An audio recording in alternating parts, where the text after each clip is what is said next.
Pues bien, entonces ya retomando nuestra temática, habíamos visto en la última ocasión la cuestión del en sí o el para sí, ¿no? Y como dice Florensky, en sí mismo, el para sí malévolo y mezquino es una agonía perpetua, una tentativa tan incesante como impotente de salir del estado de nuda ipseidad.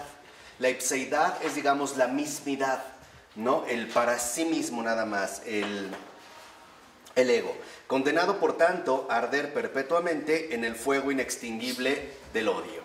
Entonces aquí vale la pena retomar este aspecto porque hoy también hablaremos, por ejemplo, de la auténtica penitencia, de cómo es que esta, digamos, penitencia se realiza, que era un aspecto que no habíamos tocado antes, pero que vale la pena ya detectar de manera muy clara. Entonces, digamos, el para sí es anularse o cerrarse a todo lo demás. No hay un para algo más, no lo hay. Simple y sencillamente es como un nudo en el cual quedamos atrapados. Florensky no dudará en decir que la figura más cercana que tenemos es como la serpiente que se muerde su propia cola, ¿no? Queda entonces encerrada. ¿Y por qué es, digamos, como la manifestación del odio? Porque finalmente cuando uno queda atrapado en el para sí, lo que odia es cualquier cosa que no sea uno mismo. Uno se ha cerrado, uno se ha negado, digamos, a cualquier otra interferencia exterior. Dice, es la identidad vacía del yo consigo mismo, de un yo que no puede evadirse de los límites de un instante único, pero eterno, de pecado, de tormento, de furor contra Dios y contra su propia impotencia. ¿No? Entonces, digamos, en esta desviación malévola, lo que resalta precisamente es esta impotencia. Dice, en esta impotencia es una impotencia precisamente para poder llevar a cabo un esfuerzo. ¿De qué se trata? ¿Qué tipo de esfuerzo? El esfuerzo de contemplar el bien de otro. Y esta es la segunda, digamos, como el segundo paso a desarrollar. Ahora, a nosotros, lo único que nos hace bien es salir de nosotros mismos. Esa es, digamos, como la postura fundamental. De tal manera que estamos llamados a hacer un esfuerzo por contemplar el bien de otro. Dice, el que ama, en efecto, transforma en su propia realidad todo aquello que ama, mientras que el que odia se ve privado incluso de lo que tiene. ¿Por qué? Porque se va anulando a sí mismo. Entonces, tenemos aquí precisamente cómo hay dos dinámicas, por así decirlo, completamente distintas, que sería la dinámica del odio y la dinámica precisamente del amor. Y cita, ¿no?, pasaje de Mateo, capítulo 10, versículo 39. El que conserve su vida la perderá, y el que pierda su vida por mi causa la conservará. Entonces, lo primero que nosotros podemos percatarnos es que para poder vencer el para sí, que es como esta, digamos, inclinación, ¿no?, malévola que hay en nosotros, el quedar atrapados en nosotros mismos, en esta individualidad aislada, en esta identidad impotente, tenemos que realizar el esfuerzo de contemplar el bien de otro. Incluso dice Florensky, todo lo que acabamos de decir no representa otra cosa que una traducción en lenguaje ontológico, filosófico, de la parábola de los talentos. Dice, el talento es la facultad espiritual otorgada por Dios a cada uno de los hombres de ser el creador de su propia persona. Es la imagen de Dios. Entonces, aquí lo que tenemos es que en efecto aparecería la figura del talento, ¿no? Va a comentar aquí, vamos a hacer como mucha exégesis también bíblica, partiendo de Florensky, va a hacer referencia precisamente a la noción del talento. Dice, bueno, ¿qué es el talento? En este caso, estamos en la 208, en el último párrafo, ¿no? El talento es una facultad espiritual. Aparece como una facultad espiritual, el cual le es dado a cada uno de los hombres para que sea el creador de su propia persona. O sea, estos talentos tienen que ser empleados, tienen que ser puestos en uso, tienen que utilizarse de manera adecuada. Entonces, esta facultad espiritual es justamente, ¿no?, una capacidad de creación personal.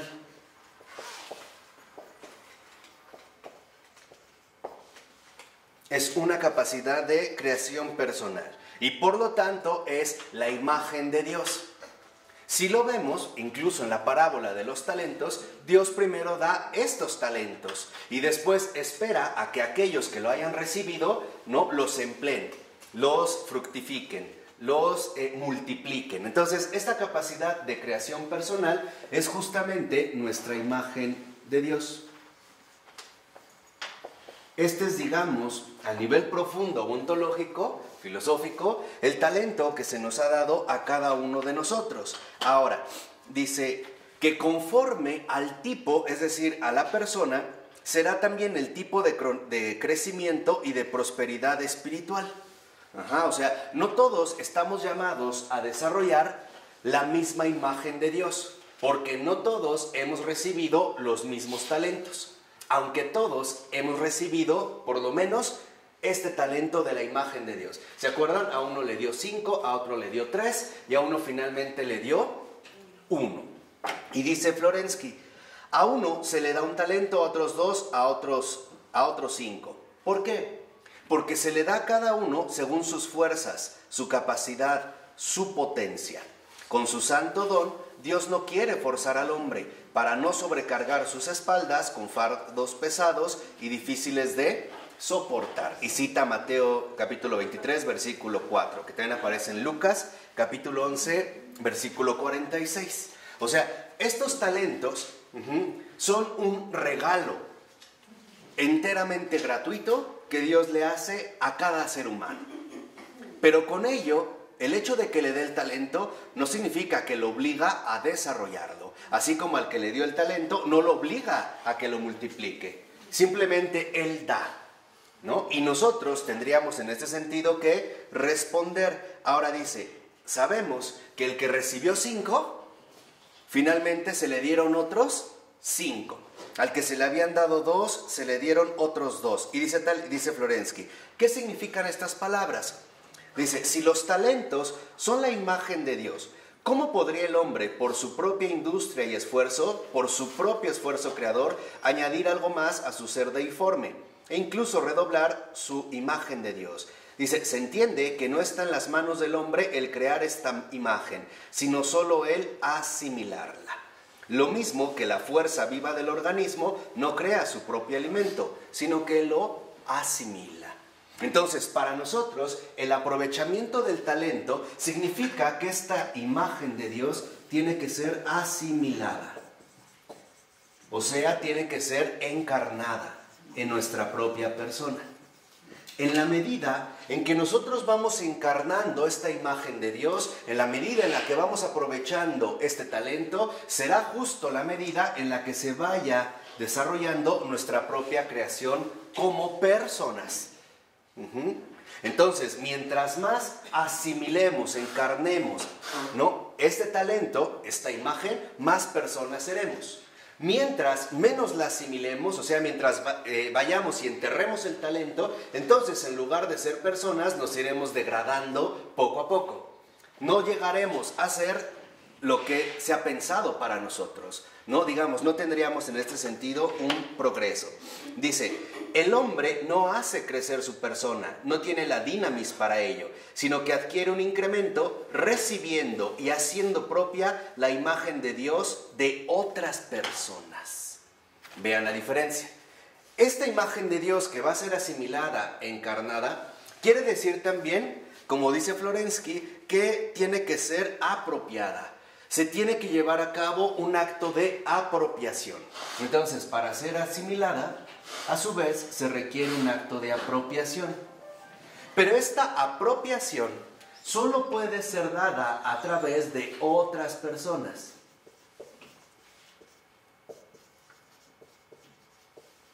Es decir, a través de superar el para sí.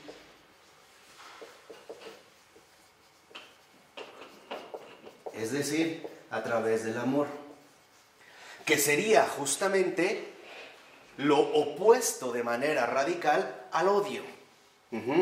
El que odia no es porque tanto odia a los demás, sino que también se odia a sí mismo, está atrapado en sí mismo.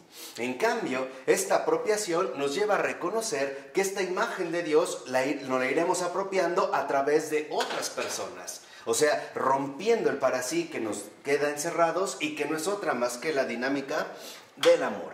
Dice, el amor, esa es la dinamis, la fuerza por la cual cada uno se enriquece y se hace crecer absorbiendo en sí a otro. ¿Qué quiere decir? Que en este sentido, desde la facultad espiritual, el amor no es más que el enriquecimiento mutuo, del cual vamos participando unos a través de otros. ¿Esto qué involucra? Digamos, ¿cuál sería la pieza clave que aquí está de por medio? La colaboración. Ya tengo, por favor, y por ello no es casual que también a partir de iniciemos ya unos cursos de filosofía de alto nivel, podríamos decir de nivel mundial, que ya entendamos que no somos seres aislados. Nuestra vida va a repercutir en un montón de personas, la mayoría de las cuales ni siquiera conocimos. Y es la manera en la cual estamos llamados a establecer una auténtica comunidad, a través de reconocer que el amor es justamente un enriquecimiento mutuo. Esto significa que entonces en este enriquecimiento mutuo yo debo entender cuál es el papel que me toca. Y el papel que me toca y que en realidad nos toca a cada uno de nosotros es doble. Por un lado, dar. Ahora, ¿qué estoy llamado a dar? Pues lo mejor. ¿Qué quiere decir? Mis propios ¿qué? Talentos. Es decir, lo que estamos llamados realmente a compartir con los demás es nuestra propia imagen de Dios. En la medida en que trabajemos este talento, en la medida en la que la encarnemos, en lo que lo vayamos asimilando, entonces el enriquecimiento será verdaderamente auténtico y positivo. ¿Estamos? Pero al mismo tiempo debo de reconocer que esta exigencia no solo me propone, por así decirlo, un papel activo, como el que acabamos de mencionar, sino también un papel pasivo. Es decir, estoy llamado a reconocer que por mí mismo no llego a ningún lado. Necesito ser complementado, necesito ser enriquecido por los demás. O sea, que no voy solo, que no estoy solo. Esta no es más que, digamos, una inicial dinámica de la vida trinitaria.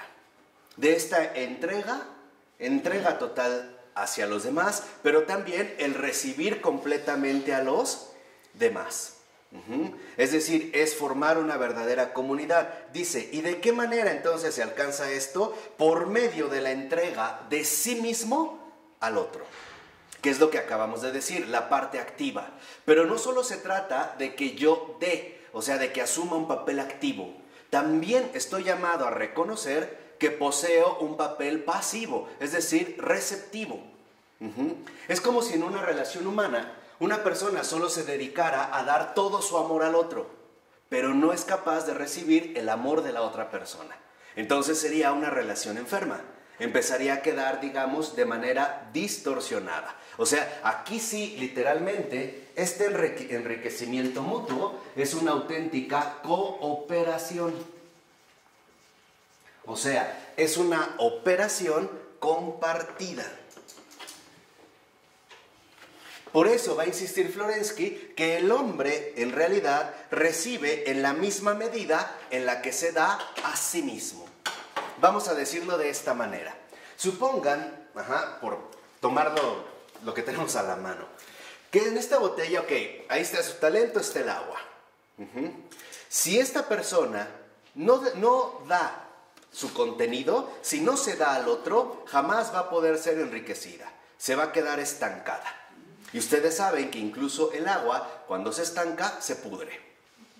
Por eso el agua de un río es fresca, porque siempre está en movimiento. En cambio, en la dinámica del amor, si yo doy agua y me vacío, es ese vacío el que va a ser llenado continuamente. ¿Sí queda claro o no? Entonces, en la medida en la que nos damos a nosotros mismos, a los demás, en esa misma medida es justamente como seremos recompensados. Y dice, cuando entonces se recupera a sí mismo, ya lo hace profundizado a partir del otro. Y por lo tanto, redobla su ser. Fíjense qué bonita expresión. Esta cooperación nos lleva a redoblar nuestro ser. Y ahí se ve la fecundidad del amor.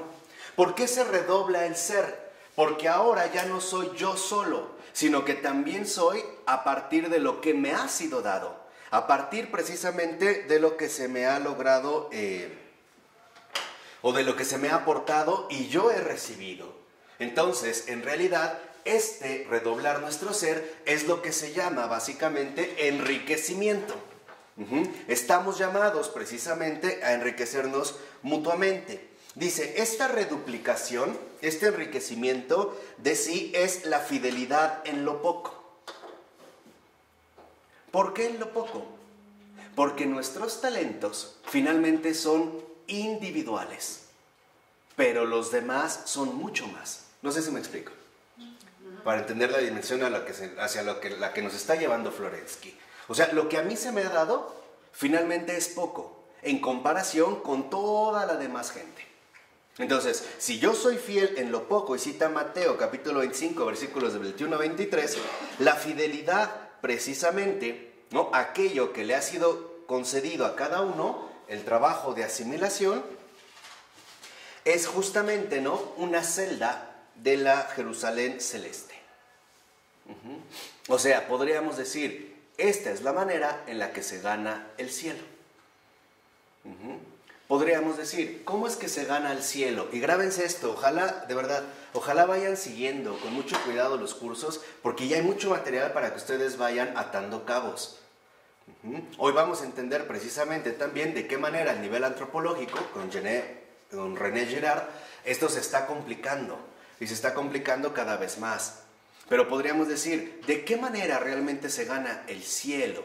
A través de darme por completo a los demás. Y por lo tanto, estando disponible para dejarme enriquecer. Dice, pero no es únicamente, ¿no?, lo que al siervo honrado y fiel le espera. Este gozo grande e inmenso no sería más que una gota insignificante, comparado con aquel océano infinito de alegría espiritual que le ha sido preparado al servidor fiel por el abismo de la riqueza, de la sabiduría y del conocimiento de Dios. Y cita Romanos 11, 33. O sea, ¿hacia dónde nos va a conducir este redoblar nuestro ser? Al gozo del Señor. Y esta es, digamos, la parte fundamental. Eso es ya justamente lo que aquí, ¿no?, se empieza a experimentar, el gozo del Señor Jesús, que como hijo se da por completamente al Padre, se vuelca al Padre de manera absoluta y al mismo tiempo recibe lo que Él es de manera absoluta del propio Padre. Ese es, digamos, en este sentido, el gozo de su Señor, que en último término conduce a la comunión, o sea, la participación de la alegría trinitaria. ¿Por qué? Porque entonces quiere decir que sí se llevó a cumplimiento su obra de gracia creadora del mundo. Entonces, lo que vemos es que nosotros tenemos que tomarnos muy en serio el trabajo realizado con esta imagen de Dios que en efecto nos ha sido dada. Por eso dice, no obstante, este gozo del Señor, ¿no?, este gozo trinitario solo es accesible para aquel que ha adquirido conciencia de su propia persona. O sea, para aquel que realmente sabe lo que es, que se ha esforzado y que ha sido fiel, aunque sea en lo poco. Y podríamos decir, ¿qué es lo poco? ¿Qué significa aquí lo poco? Yo mismo. Eso es lo poco. Lo poco no lo escondí. Lo poco lo trabajé y lo compartí de la mejor manera posible a los demás. No me cerré o no me clausuré, digamos, a la relación viva con los demás, aislándome interiormente e incluso aislándome exteriormente, ¿no? Hay gente que llega al grado, por ejemplo, de decir que en realidad no se mete con nadie, no le habla a nadie, no quiere problemas. Bueno, esta no es una postura en realidad adecuada. Esto no hace más que, en efecto, manifestar el odio que secretamente lo está llevando a apartarse por completo ¿del qué? Del amor. Entonces, aquí es cuando vemos cómo se requiere fidelidad aún en lo poco. Y lo poco es cada uno de nosotros. Diría de otra manera Adrián von Speyer que a nosotros solo nos corresponde ese casi nada. Casi nada, pero es algo.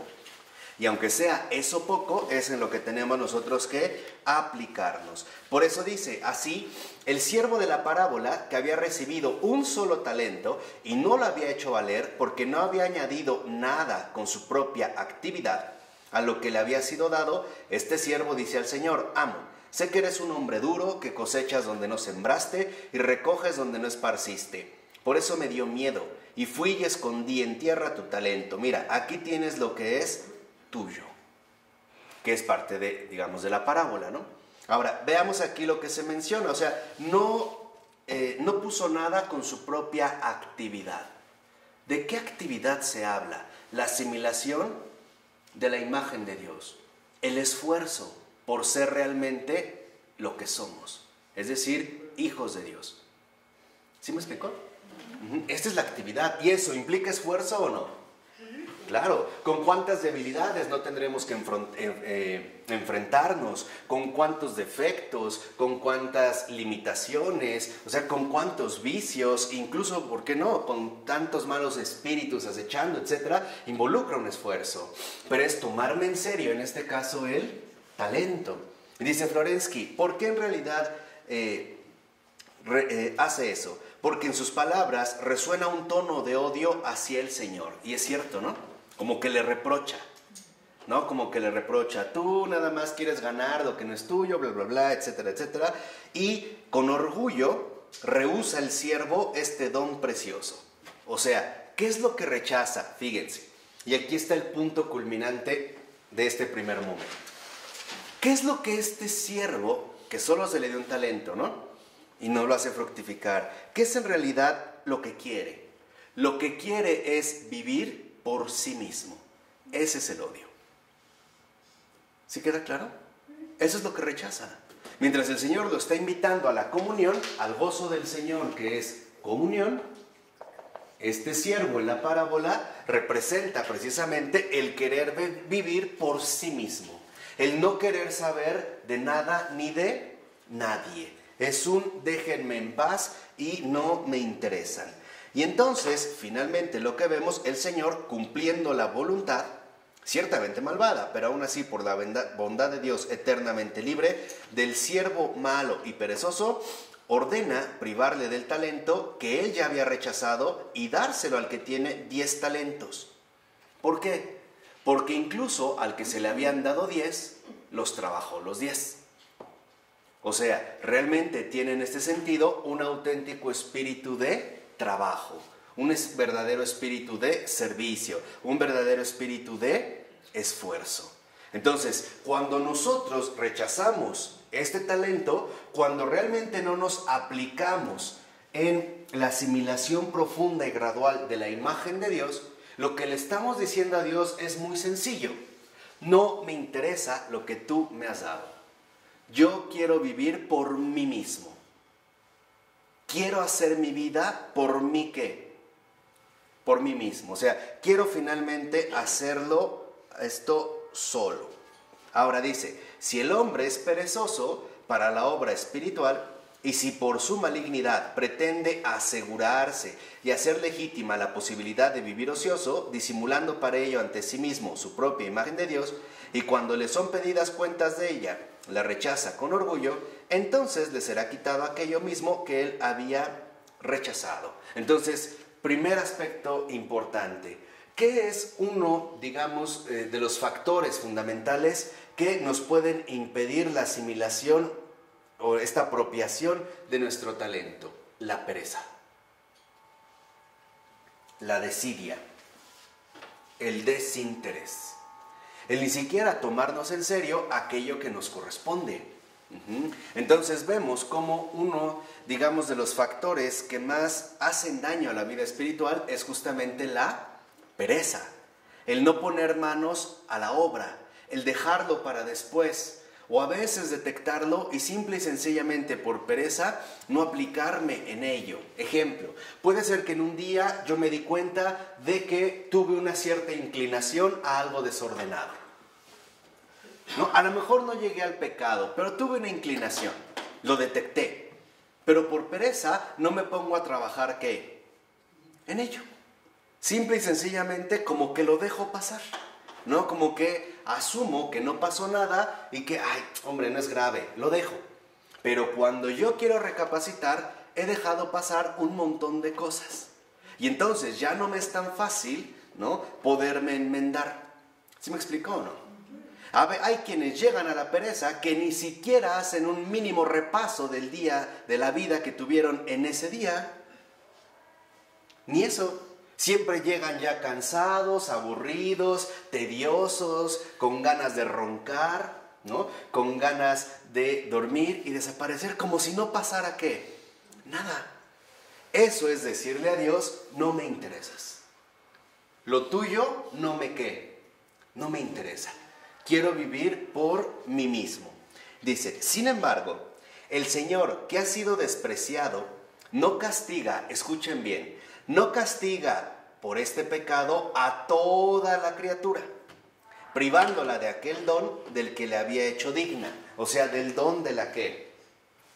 Imagen de Dios. Entonces, aquí lo que nos va a recordar Florensky es que entendamos de qué manera ahora Dios se va a enfrentar con este tipo de rechazo. Y aquí lo que tenemos que entender muy bien es la dinámica fundamental que se da entre el pecado y el pecador. Dice, la imagen de Dios desdeñada, o sea, el talento, los talentos, deja de existir tan solo para aquel que ha abdicado de ella, pero no deja de existir en absoluto. O sea, finalmente, esta imagen de Dios claudica, es abdicada, es anulada por el que lo ha rechazado, pero no se aniquila absolutamente. Vamos a decirlo así, esta base inicial, primigenia, no se va a quitar de manera absoluta. Dice, los justos, por ejemplo, que han entrado en el gozo de su Señor, en el gozo por toda imagen de Dios creada por Él, adquieren y asimilan a sí mismos en esta alegría compartida con el Señor también este don de Dios que ha sido abandonado. ¿Qué quiere decir? Que los justos que han entrado en el gozo del Señor, o sea, la comunión de los santos, esto que fue despreciado, ¿no?, por este siervo malo e inútil, es absorbido ¿por quién? Por ellos, por los justos. O sea, nada se pierde. Nada se pierde.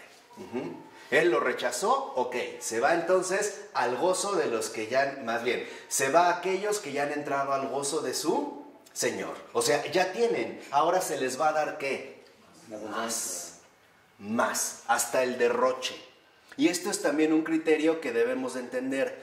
Piensa, por favor, ya, ¿cuáles son tus talentos? ¿Cuáles son? Porque a lo mejor por pereza ni siquiera los has detectado. Tienes buena memoria, tienes facilidad de palabra, tienes capacidad de dibujo, tienes un pensamiento geométrico o facilidades matemáticas. ¿Cuáles son? Esos son tus talentos. Y a partir de ahí, lo que tiene que emerger es la imagen ¿qué? De Dios. Tienes buena voz, preparas una buena comida, qué sé yo, ¿cuáles son tus talentos? No me vengas con que tu talento es tu talla de cintura. Eso no es. O tu nariz romana, ¿no?, a la griega. Ese no es tu talento. O sea, los talentos es ¿qué hay en mí que puedo manifestar en el mundo como imagen de Dios? Esos son mis talentos. Y esto es literalmente en lo que tenemos que aplicarnos. Dice, en cambio, el siervo indigno es excluido del gozo de su Señor, o sea, se queda fuera de este gozo, en la noche que está fuera de Dios, o sea, en las tinieblas exteriores. Es tanto como decir, lo que no quiso trabajar, ellos sí lo quieren. Piensen un poco en la imagen de Teresa de Calcuta. Cuando iba, por ejemplo, en las calles de Calcuta y ya conocía a sus hijas, las prostitutas, les decía, ya estás embarazada, ¿verdad, hija? Sí. ¿No lo quieres? No. Está bien, dámelo. Pero no lo mates. Yo sí lo quiero. Dámelo a mí. O sea, yo sí lo recibo, ¿no? Tú no lo quieres, está bien. No me des explicaciones. Lo único que sí es, entonces dámelo a mí. Entonces, podemos ver que en efecto, de esta manera, va a decir Florensky, se va a percibir una serie temporal que al mismo tiempo demuestra el carácter sobretemporal de aquel que lo percibe. O sea, en pocas palabras, el yo puede elevarse por encima de sus condiciones empíricas. ¿Qué quiere decir? Que tenemos que darnos cuenta que nuestra realidad personal no va a quedar plenamente definida tal y como la conocemos en estos momentos, o sea, a través de nuestra experiencia empírica o según nuestro modo de vida en la Tierra. Sino que hay una dimensión que ya no es empírica, que es enteramente espiritual, a la cual también le debemos de poner mucha atención, porque lo que se opone al gozo del Señor son las tinieblas exteriores. O sea, no podemos seguir nosotros con esta ingenuidad malsana, por ejemplo, de que el infierno no existe. Por eso también con Girard, desde otra perspectiva, tendremos que aprender a pensar lo que nadie quiere pensar. Nada de ingenuidades falsas, como ya nos lo mostró en la clase anterior, de que como Dios es bueno, caemos en un origenismo vulgar y entonces a todos los va a perdonar, ¿no? Porque es bueno. Y ya Florensky nos explicó, para que no se les olvide, que no solo se trata de la bondad de Dios, sino de yo también cómo respondo a esta bondad. Cómo realmente, ¿no? Digamos, qué papel hemos jugado cada uno de nosotros. Ahora, dice, entonces lo que vemos es que esta dimensión sobreempírica se puede básicamente diferenciar a partir de dos aspectos. El gozo del Señor, la comunión, no es más que la santidad. Mientras que las tinieblas exteriores no es más que el pecado. ¿Vamos bien? Dice, la santidad, por ejemplo, no es más que una percepción en este sentido de uno mismo ya libre. O sea, cada vez más victorioso sobre el para sí, sobre el egoísmo, sobre la negación, sobre el odio, mientras que el pecado es una esclavitud ya preliminar, una sujeción a sí mismo. Entonces, vemos que el pecado tiraniza, esclaviza. ¿A qué nos esclaviza el pecado? A nosotros mismos. El pecado, digamos, en ese sentido, de lo que siempre nos quiere convencer es de algo muy sencillo. Haz las cosas tú solo. No dejes que nadie te ayude, que nadie te aconseje. Todo lo tienes que realizar tú mismo, solito. Por eso el pecado es aislamiento.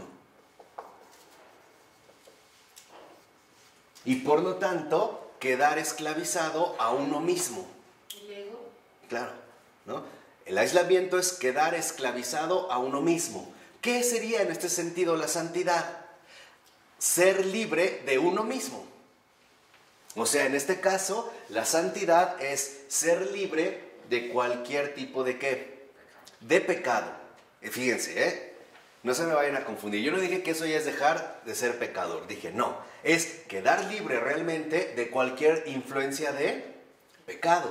Pero eso no anula mi condición humana de pecador. ¿Sí? Al menos me va liberando. Entonces dice en este sentido, si el yo, por ejemplo, no pone su tesoro en la creación de sí mismo por la propia actividad conforme a lo divino, si no se adhiere a su propia imagen de Dios en Cristo, sino solo a su propio contenido empírico, o sea, su carácter relativo, limitado, finito y por lo tanto ciego, este mismo hecho ya es, digamos, lo que lo priva de su libertad y lo hace esclavo de sí mismo, anticipando el juicio final. Y conste, porque aquí es donde entra ya la escatología, Ya eso va anticipando el juicio ¿qué? Final. ¡Tan, tan! El juicio final no solo está, digamos, supeditado o determinado por lo que Dios va a decir, sino también por la postura que nosotros hemos asumido de antemano.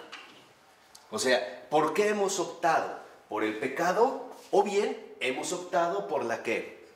La santidad. Mientras que la santidad es libertad, como ahorita lo mencionamos, el pecado es esclavitud. Esclavitud de sí mismo. Es, digamos, las cadenas que impone el para sí. Dice en este sentido. Entonces, podríamos decir que el pecado no es más que la autoafirmación ciega del yo. Ese es el pecado. Es la autoafirmación ciega del yo. Incluso se llegan a dar casos donde una persona claramente está en pecado y ya no lo ve. Al grado de que ella va a sostener que eso no es pecado. Está ya tan ciega que ni siquiera percibe que eso es pecado. Es más, lo va a tratar de neutralizar de todos los modos posibles, dando razones hasta más no poder, ¿no? Aventando un montón de excusas para no confrontarse con la verdad y por lo tanto seguir finalmente esclavizado a sí mismo, a su propio, en este sentido podríamos decir, parecer, ¿no? ¿Y de qué se trata entonces? De un deseo obstinado, sombrío e irresistible que se apodera enteramente de la persona. Y por lo tanto, Dios ya no resulta necesario. Es expulsado. Ya se considera que simple y sencillamente Dios aquí no tiene cabida. No, Dios no tiene por qué intervenir. Ya no tiene ninguna cabida en mi propia vida.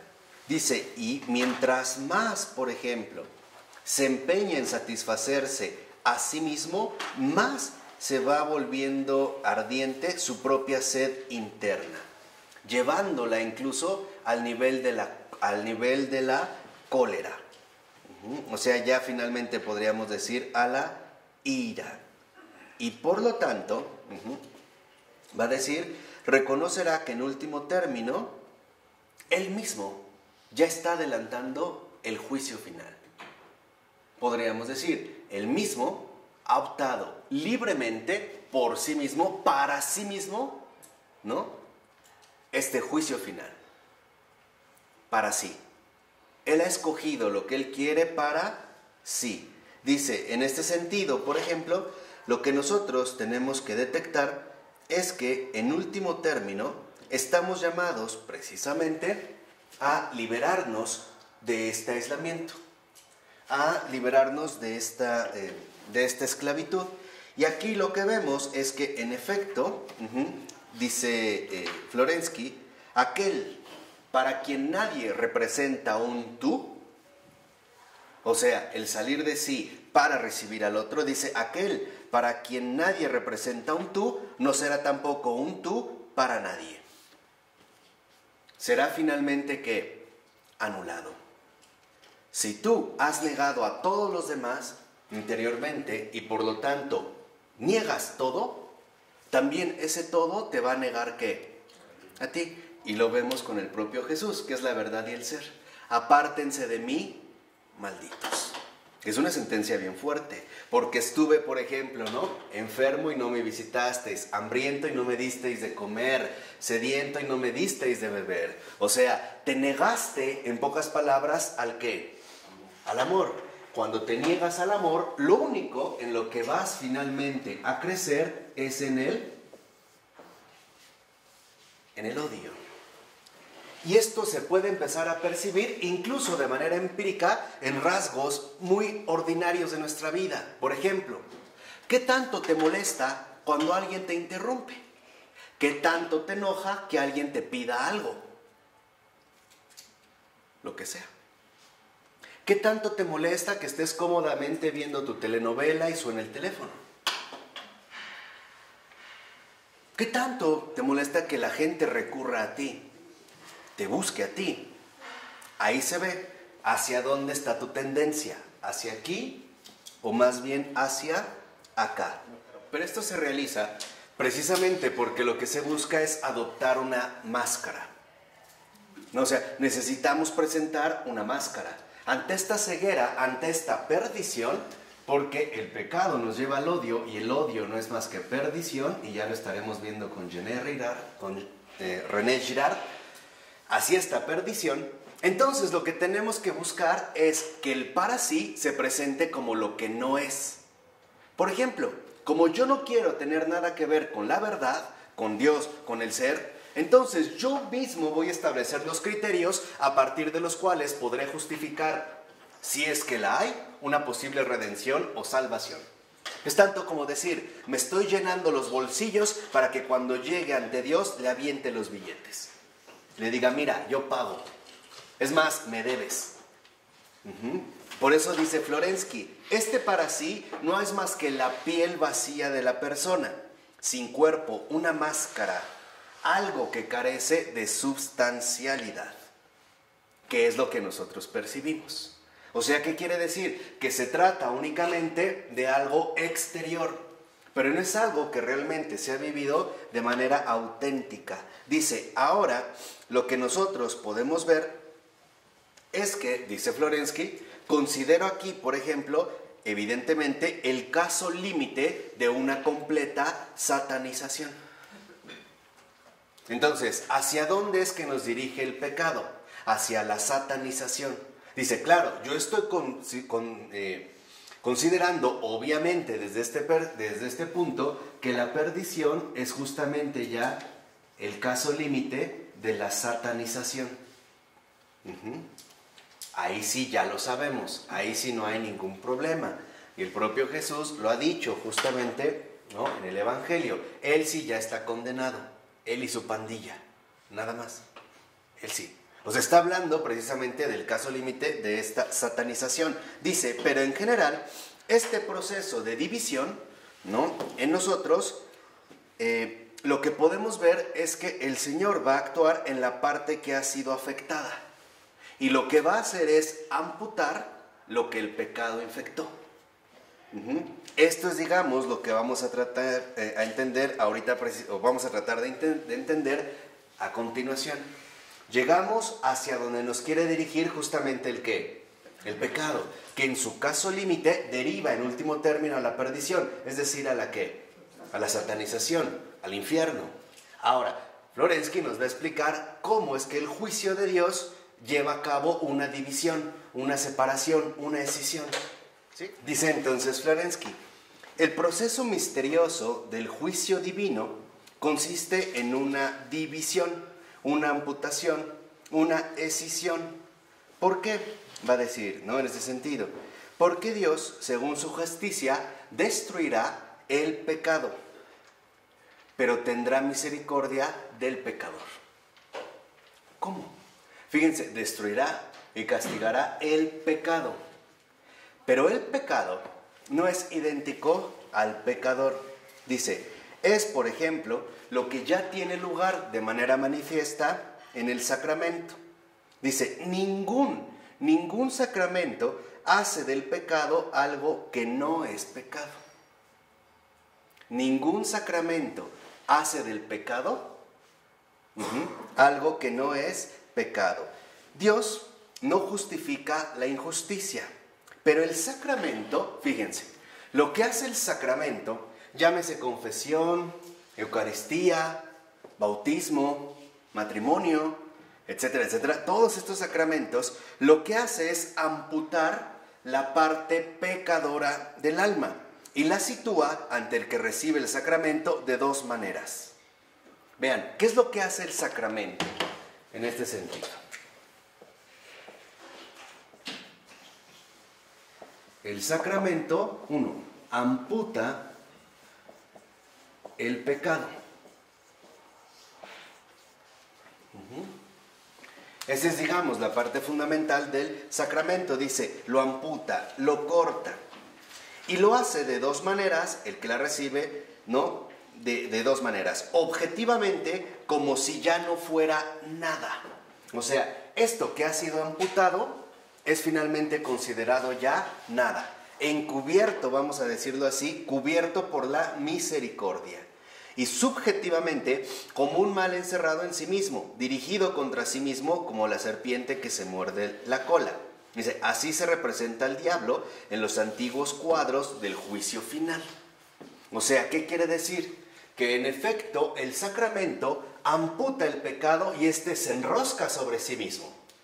Que era la imagen que se tenía en las representaciones del juicio final, ¿no? Corta esta parte, digamos, que se ha querido como adherir al alma. Dice, entonces, el pecado se convierte en un acto separado del pecador, independiente y replegado hacia sí mismo. Y su efecto sobre todo lo que le es exterior llega a ser absolutamente igual a cero. ¿Qué significa esto? Que en realidad el sacramento amputa el pecado se enreda sobre sí mismo y entonces ya pierde efecto sobre nosotros. ¿Sí?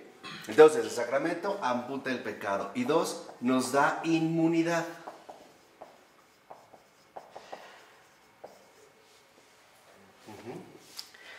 En esta inmunidad hay que entenderla bien. ¿Por qué? Porque precisamente, ¿no?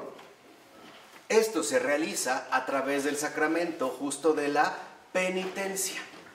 Y aquí es donde cita, por ejemplo, Florensky, el Salmo 103. Dice, como dista el oriente del ocaso, así alejas de nosotros todos nuestros delitos. Por decirlo, en el sacramento, el Señor sabe que somos pecadores, pero no nos deja con el pecado. Justo lo que el Señor hace a través del sacramento es quitarnos, ¿qué? El pecado.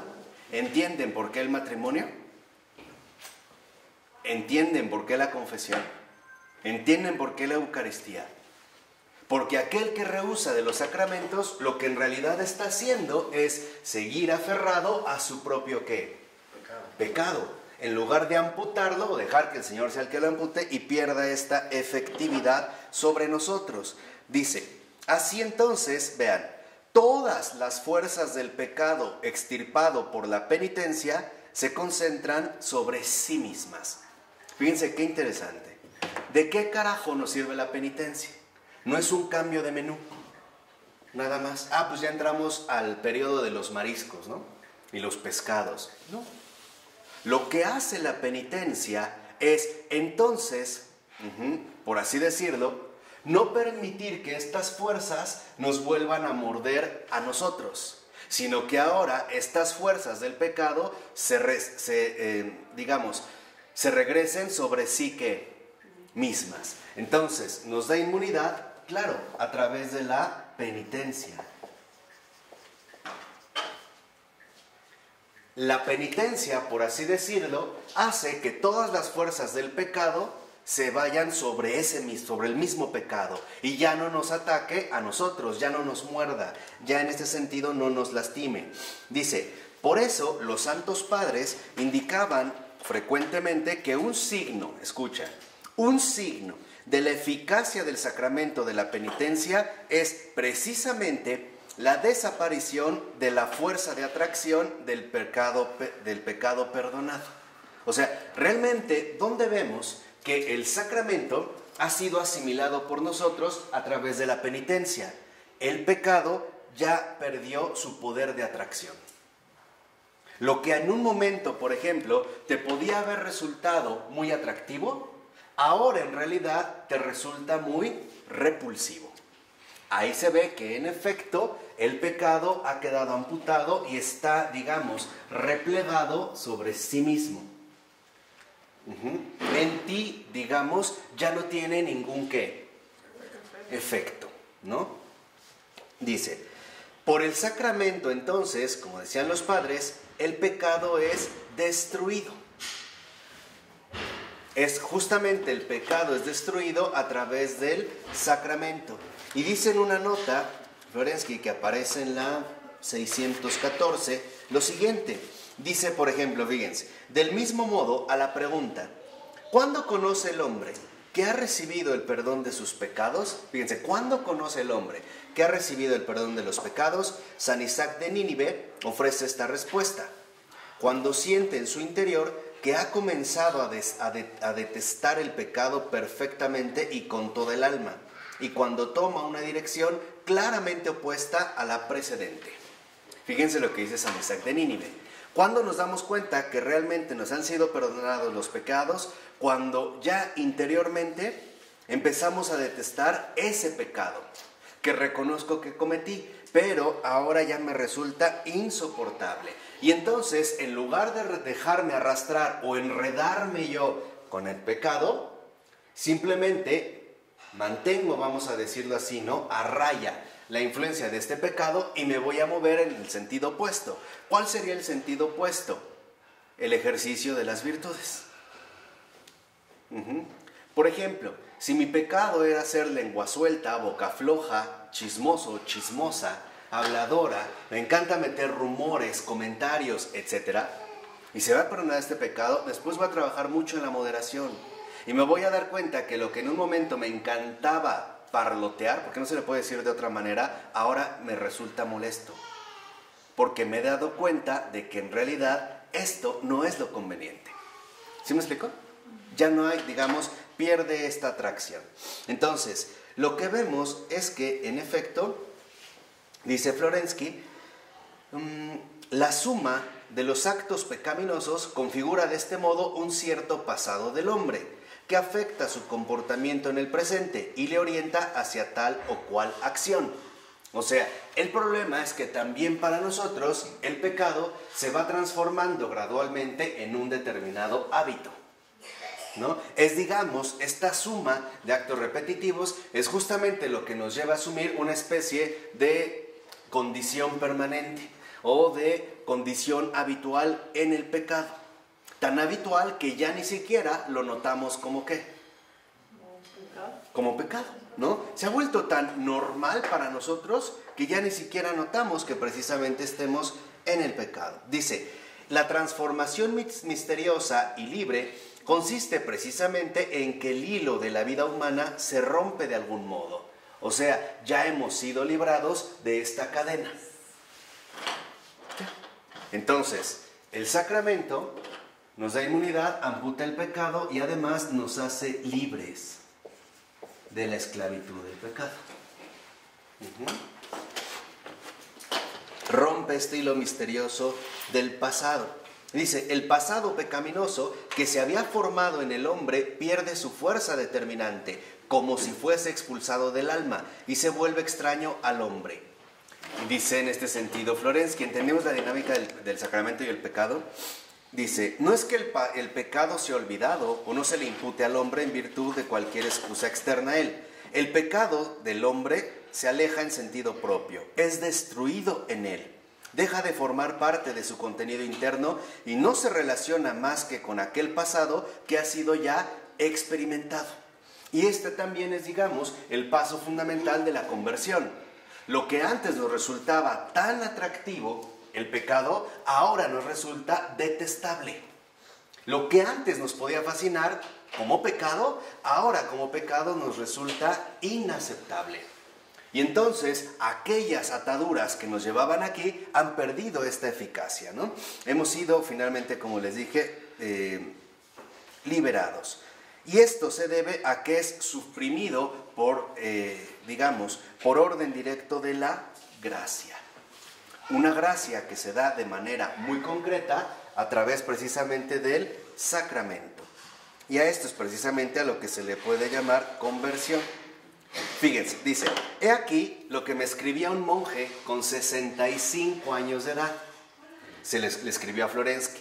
Dice, esto sucedió hace tiempo, cuando andaba aún por los 31 años. Acababa de recibir la tonsura monástica y de ser ordenado hierodiácono. Tenía que dedicar tiempo a prepararme antes de celebrar. En algunas ocasiones la conciencia me decía, tienes que confesarte, así no se puede uno acercar a la comunión. Cosa que a lo mejor a muchos nos ha pasado.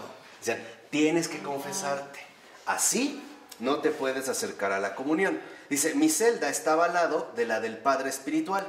Pues bien, salgo de mi celda, me acerco a la puerta del espiritual, me detengo aquí y el pensamiento me dice, no es necesario, no vayas. ¿Para qué le vas a molestar? De todos modos, aún no es Cuaresma.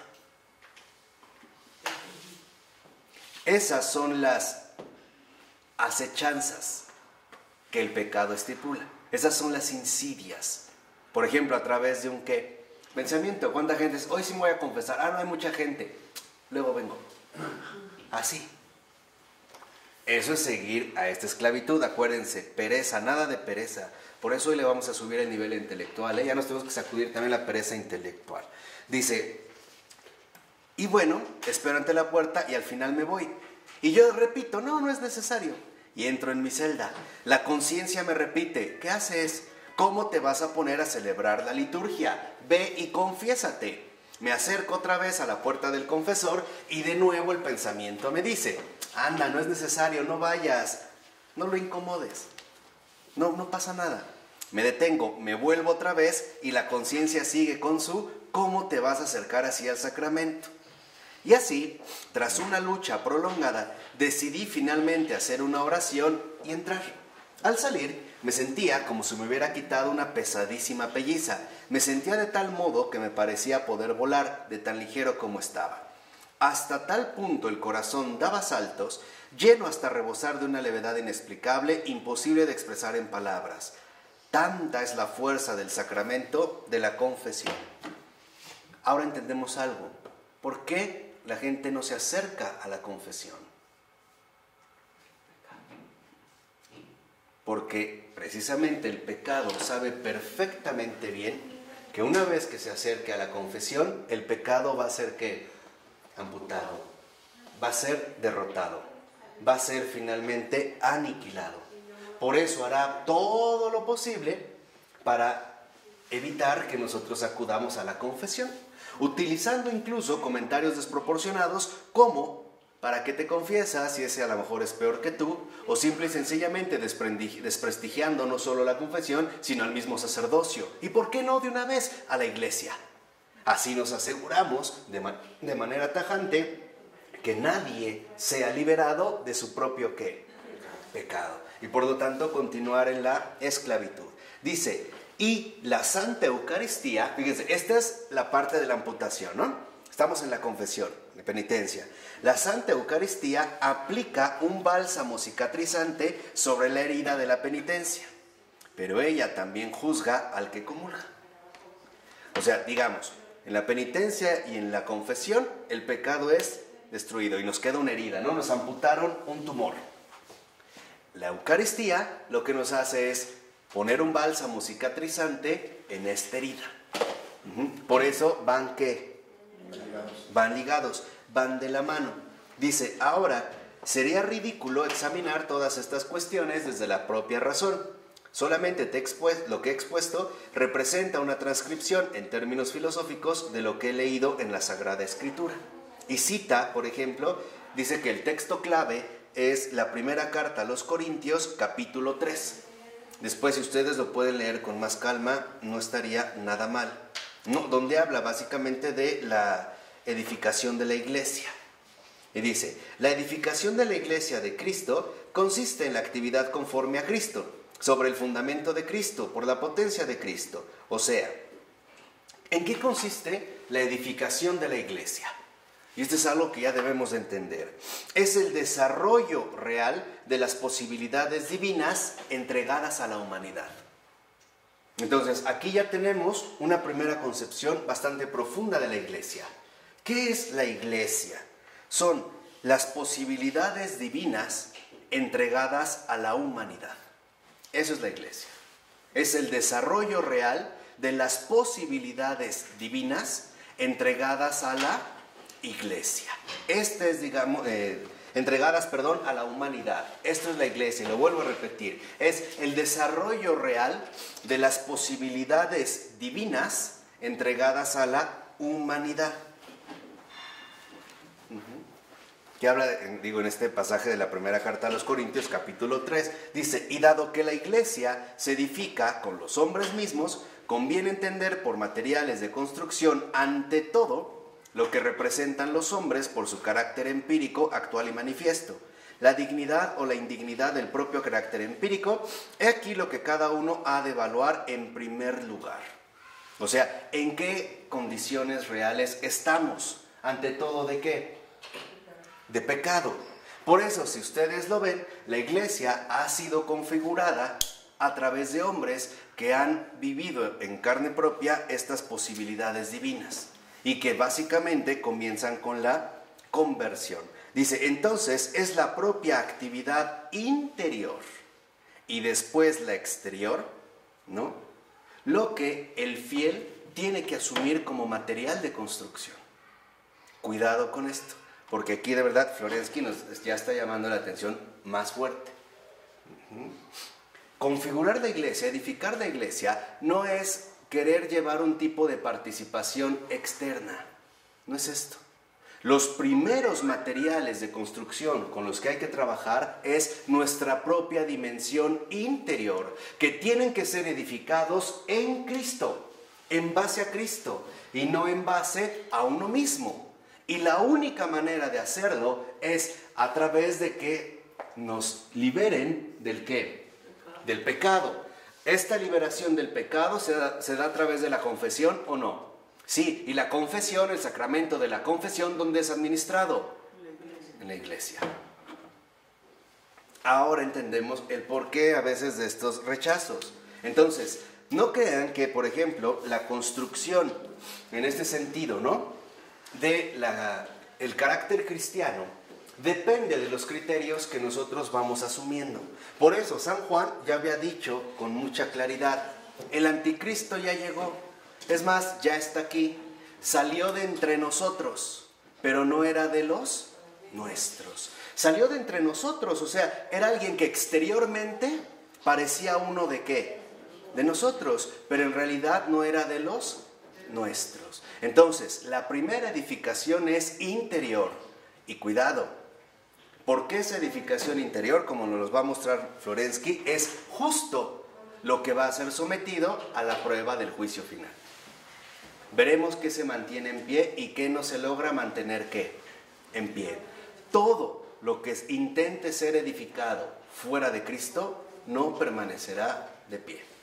Se derrumbará. Por eso lo que tenemos que entender es que insiste Florensky que la obra ascética consiste en estar luchando siempre por superar la aceidad malvada.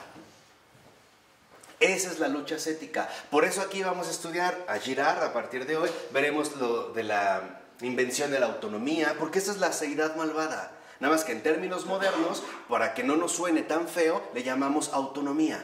Pero no es más que aceidad malvada. Entonces dice, la obra ascética consiste en estar luchando siempre por superar la aceidad malvada. ¿No? ¿Vamos? Ahora, esta aceidad malvada, ¿no?, es justamente la fuente raíz de nuestro pecado. Entonces, los sacramentos nos ayudan a superar esta aceidad malvada. ¿Cómo? Porque nos llevan a salir de nosotros mismos. Nos ayudan a reconocer que sí necesitamos enriquecernos a través de los demás, que no podemos salir por cuenta propia y que tampoco podemos nosotros vencer aquello que nos supera y que nos domina y que ni siquiera alcanzamos a comprender. Por eso muchos programas de ayuda auténtica como AA, de aquí lo quiero mencionar porque ya San Juan Pablo II había dicho que Alcohólicos Anónimos es el mayor milagro del siglo XX, comienzan precisamente por la aceptación de la derrota. O sea, es reconociendo finalmente que esta aceidad malvada es algo que me supera y que yo no puedo. Por eso, en consecuencia, vemos que el siguiente paso es el reconocimiento de un poder superior. O sea, es abrirme a la verdad y darme cuenta que esto, no va a poder ser, digamos, vencido por mí mismo. Al contrario, siempre yo seré más bien en ese sentido dominado. Ahora dice, pero de esta manera, por ejemplo, la naturaleza empírica del hombre se desarrolla en un sistema de pensamientos, sentimientos, deseos, y todos estos se manifiestan en los actos.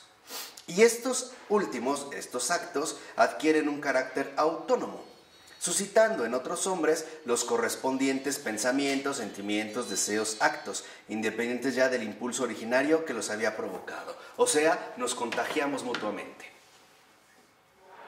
Finalmente, ¿no?, a partir de este desvío de la aceidad malvada que puede asumir una persona, también se va a ver influida otra ¿qué? Otra persona. Y será también encauzada en este camino. Por ejemplo, ¿cuántas veces quizá en nuestra juventud leímos un texto que nos hizo mucho daño y que nos desvió por completo del camino? O una persona a través de los estúpidos consejos que nos daba durante nuestra infancia. O en una plática ordinaria que conoces y a lo mejor te engancha, ¿no? te engancha, te atrapa, porque lo que realmente, ¿no?, nos seduce o nos resulta muy seductor es esta seidad malvada, ¿no? Es, digamos, como la trampa fundamental del pecado.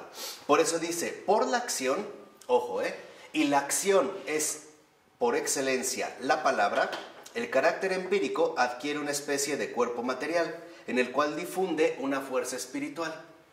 La acción no es más que nuestro testimonio. Y nuestro testimonio no solo va a dar, digamos, una especie de constancia externa, sino que también de esta acción, de este testimonio, se va a desprender una fuerza espiritual. Esta fuerza espiritual también va a perjudicar a los demás. Y en este perjudicar a los demás se va a empezar a desarrollar todo un sistema de contagio nefasto. Se hace ahí sí una verdadera pandemia. Ahí es, digamos, ¿no?, donde ocurre quizá como con la fruta. Si compramos un racimo de uvas y una está podrida, esta va a terminar afectando, llevando a la putrefacción a todas las demás. Ahora, dice, por ejemplo, ¿no?, que en efecto los frutos religiosos y morales, ¿no?, van a venir de la predicación, o sea, de la acción. ¿Qué significa predicación? Fíjense, que es, digamos, donde se empieza a evaluar qué tanto avance tenemos en la superación de la aceidad malvada. ¿Qué es en este caso la predicación? Es la vida santa y espiritual de otros hombres que se manifiestan como un fruto por la actividad del creyente. Entonces podremos decir, ¿qué es la predicación? Es la vida del creyente. La vida,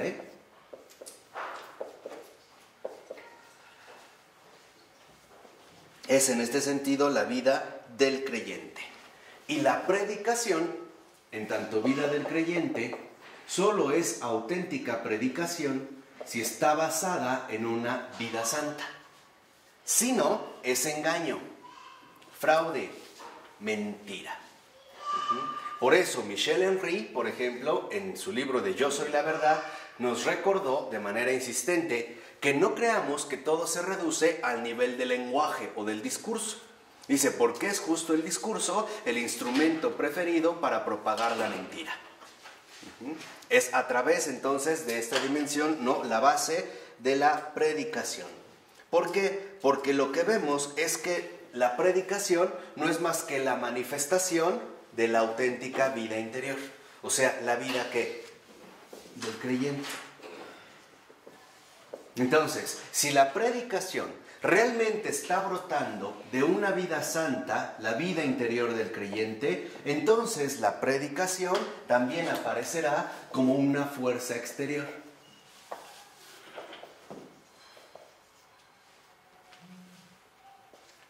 Vean a Jesús. Cuando Juan y Santiago ven que Juan Bautista lo señala y lo vieron, no lo escucharon, ¿o sí? No. ¿Ese simple estar ahí de Jesús ya es predicación o no?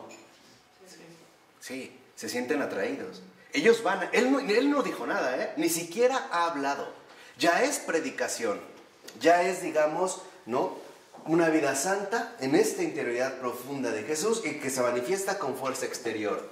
Otra cosa es que Juan Bautista hubiera dicho, mira, ese es el Cordero de Dios. Voltean a decir ese, no, ese no. No, si lo notan, no habla, ya es predicación. Y van y se acercan y lo primero que le dicen es, Rabí, ¿dónde vives? ¿Qué es lo que les va a enseñar Jesús? A ver, hoy Jesús les da un regalo. ¿Qué les va a enseñar? ¿Dónde vive? Me lleva el tren. ¿Dónde vive? No. En el interior. Todos nosotros. No, pero Jesús, le están preguntando a Jesús, maestro, ¿dónde vives? Jesús lo que le va a enseñar es que Jesús vive de la verdadera interioridad que no es otra más que la vida santa.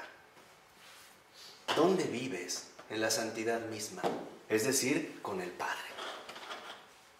Por eso se quedan con Él y se quedan como tan impactados. Jesús no necesitaba hablar mucho, ustedes véanlo. Sus discursos no son larguísimos. No necesitaba hablar mucho. Cuando está ante Herodes y no habla, esta simple presencia, ¿ya es predicación o no? Sí. ¿Dónde vives? Lo que quieren conocer es ¿dónde vives? O sea, ¿dónde está tu residencia? ¿Dónde está tu morada? ¿Dónde habitas? Y sabemos que precisamente el Hijo de Dios no es de este mundo. ¿Qué les enseñó a Juan y Santiago? ¿Dónde vives, Rabí? En el otro mundo. ¿Qué es el otro mundo? La santidad. Cuando regresan Juan y Santiago, van a buscar ahora a Pedro y Andrés, ¿y qué es lo primero que le dicen?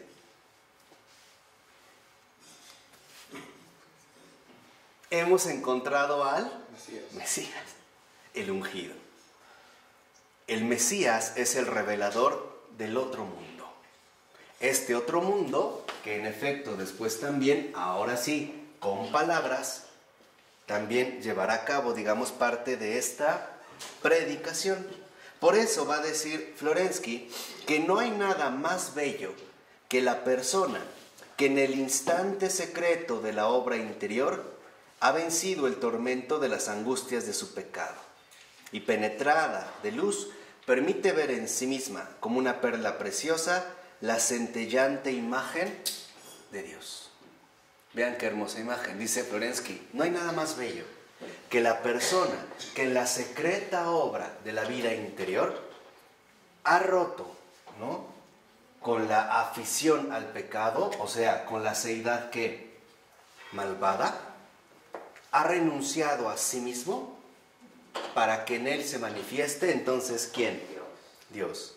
Por eso se acuerdan cómo Florensky nos dijo que básicamente todo depende de una disyunción, o él o yo. No hay opciones, o él o yo. Entonces, ¿qué es la vida santa? La vida santa en este sentido es renunciar a nosotros mismos, renunciar al sí mismo, al yo mismo, a favor de Él, a favor de Dios. Podríamos decir, ¿qué es la santidad? Si lo intentáramos resumir de un plumazo, que sí se puede, ¿eh? ¿Qué es la santidad? Muy sencillo. No yo, Él, siempre Él. Esa es la santidad, ¿eh? En la obra secreta, ¿no?, de la interioridad humana. No yo, Él, siempre Él. Y después iremos creciendo al grado de llegar a entender lo siguiente, por ejemplo. No yo, sino Él. Al principio, Él. Y al final, Él. Y siempre, Él. Y hoy, Él. Ayer, Él. Mañana, Él. Es parte precisamente de la labor interna. Entonces, lo que vemos es que en efecto, no solo la energía de la buena voluntad, sino también de la voluntad malvada, es justamente la que se va difundiendo, transmitiendo dentro de la misma sociedad. Dice, una vez, por ejemplo, suscitada esta ola que viene de la bondad o de la maldad, en el mar de la humanidad, sea buena o mala, ya no cesará nunca, sino que esta ola se pondrá, ¿qué?, en marcha, recubriendo toda la ola de la humanidad. Por eso recuerda, cada obra que tú realizas es desatar una ola. Esta obra puede ser buena o ¿qué?, o mala. Y hay mucha gente se verá arrastrada o beneficiada por esta ola. Por eso dice, aquel que la provocó, al mismo tiempo arrastrará con este movimiento producido a muchos otros. Entonces, un pensamiento, fíjense, nos da aquí la dinámica más o menos Florensky descrita. Dice, un pensamiento se ha concebido, y este que se ha concebido se ha hecho carne, ha nacido y ha crecido. Nada le hará ya retornar al seno materno. El pensamiento es el centro libre que genera la actividad. Basta con que iniciemos un pensamiento, en un mal sentido, para que éste empiece a desarrollarse, vaya creciendo, no tome cuerpo. Y una vez que ha tomado cuerpo, ya no volverá al seno materno, sino que terminará finalmente, ¿no?, desarrollando su propio recorrido. Por eso menciona que tenemos que ver los materiales de la expresión de los diversos miembros de la Iglesia. Dice, no constituyen estos, con toda razón, la manifestación externa y el fruto de la vida interior de aquel que ha desarrollado una auténtica actividad religiosa, o sea, una verdadera dinámica cristiana. Entonces, si realmente nosotros estamos inmersos en esta vida creyente, que en el principio es profundamente interior, lo exterior se empezará a manifestar a su propio tiempo. Por eso va a decir, en último término, lo que vemos es que se trata de darnos cuenta que los predicadores son los mismos hombres, los propios hombres que se van desarrollando según cada uno su propia obra religiosa. Entonces, ¿cada uno de nosotros es un predicador? Sí, aunque no hable. No se limita, vamos a decirlo así, precisamente al discurso, sino que tiene que ver, en efecto, con el núcleo central de la cuestión, donde entonces está la raíz fundamental de nuestras obras. Aquí. Ahí está el núcleo profundo de la obra. Por eso el Señor dijo, por sus obras los conoceréis. Ahí están sus obras. ¿De dónde provienen? ¿De dónde han nacido? Han brotado desde lo más que interior. Obviamente, si esta vida interior está dada en la santidad, ¿cómo será la predicación que se dé? ¿Obras de qué? De santidad. Y esto, tarde o temprano, se pone al descubierto. Porque puede ser que alguien, siguiendo su enorme generosidad, haga algo espectacularmente visible.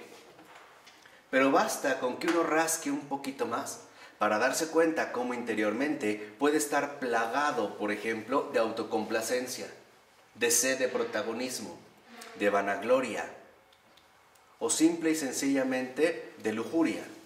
Porque la lujuria no se reduce únicamente a la cuestión sexual. La lujuria es este desorden, este frenesí irreprimible para autosatisfacernos. Esa es la lujuria. O sea, la lujuria es este frenesí, ¿no? Como irresistible para autosatisfacernos. Por eso la masturbación es la manifestación externa más clara de la lujuria. Justo por eso, o sea, no crean que es algo meramente arbitrario, sino que ahí precisamente va mostrando sus raíces. Ahora dice, bueno, pero esta obra, ¿no?, que es lo que va a ser calificada en la edificación de la iglesia,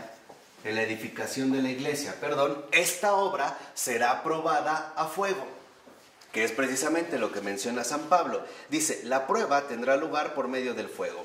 El término fuego precisamente es una imagen.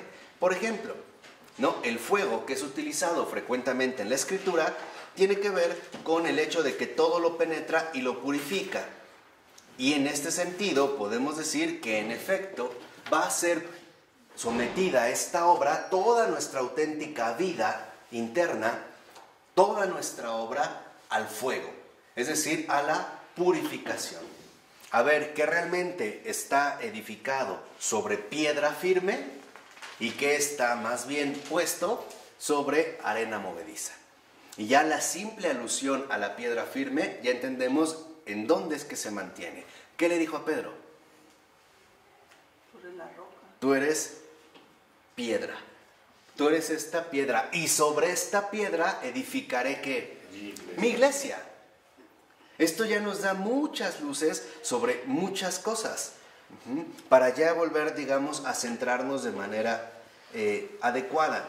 Dice, ahora, lo que vemos es que también, por ejemplo, en todo este sentido, lo que va a hacer el fuego, ¿no?, es que va a devorar y consumir lo ilusorio, lo falso, o sea, nuestras propias máscaras y recubrimientos. Y quedará todo absolutamente ¿al qué? Al descubierto. Y todos seremos sometidos a esa prueba. Por eso incluso menciona que en Apocalipsis, capítulo 2, versículo 18, se habla, por ejemplo, ¿no?, de que el Señor mira con unos ojos como una llama ardiente. Esta mirada, como lo que dijimos, consume y devora todo lo ilusorio, lo falso, todos nuestros recubrimientos o máscaras, que de manera malvada o ingenua nos fuimos colocando, tratando de justificar nuestra no adhesión, en último término, a Cristo. Por eso insiste que el fuego pone a prueba la obra de cada uno, de modo que aparecerá claro cuál es. Entonces, cuidado, ¿por qué la prueba? Y eso es algo a lo mejor que Rory intuyó hace un momento. La prueba no va a ir hacia lo que hicimos. La prueba va a ir en dónde cimentamos. ¿Sí me explico? La prueba no va a ir a los hechos realizados. Va a ir a nuestra raíz de ser. ¿En dónde edificamos? ¿A partir de qué edificamos toda nuestra vida? Entonces, lo que hay que tomar en cuenta es, ok, ¿cuáles son, en pocas palabras, las raíces de nuestra obra de vida? ¿Dónde estamos enraizados? ¿A partir de qué precisamente hemos tratado de desarrollar esta obra? ¿Lo hemos hecho realmente a partir de Cristo? ¿O lo he hecho en realidad hablando de Cristo, pero siguiéndome a mí mismo? Hoy eso es sumamente frecuente. De verdad, es sumamente frecuente. Yo he conocido a muchísimos, de verdad, muchísimos católicos que hablan de Cristo, pero no están cimentados en Cristo. Ejemplo, ¿quieren ver así un ejemplo muy sencillo? Todo aquel que, digamos, ¿no?, busca hacer un comentario que no contribuye al bienestar general, no está viviendo en Cristo. Así sea o así parezca ser de lo más que inofensivo, más pequeño. ¿A dónde está contribuyendo? Y es lo que habíamos mencionado hace un momento. ¿Está contribuyendo realmente a esta predicación? O más bien, está trabajando para alguien más. Y lo peor es que muchos trabajan para alguien más y ni lo saben, ¿eh? El maligno es un pésimo patrón. No paga bien, no te reconoce nada. Es más, ni siquiera te enteras que estabas en su nómina. Nunca te enteraste. Y tú eras su trabajador, su esclavo. Entonces, aquí es donde en efecto entra este primer punto. Entonces dice, ok, si la obra del que ha construido sobre el cimiento permanece, recibirá la recompensa. Que es el versículo 14, ¿no?, de San Pablo. Dice, ahora permanecen la fe, la esperanza y el amor. Estas tres, pero la más importante es el amor. Lo que permanece es la fe, la esperanza y el amor sobre todo. La obra del hombre resiste en pie ante los ojos llamantes del juez que ve todas las cosas, ¿no? Apocalipsis 2:18. Aparece como auténticamente valiosa si ha sido construida con fe, esperanza y amor. Fundamentalmente, ¿qué? Con amor. Entonces, ¿cuáles son las raíces auténticas de la obra cristiana? La fe, la esperanza y el amor. En este orden. La fe es que estoy edificando toda mi obra a partir de lo que no veo, no de lo que veo.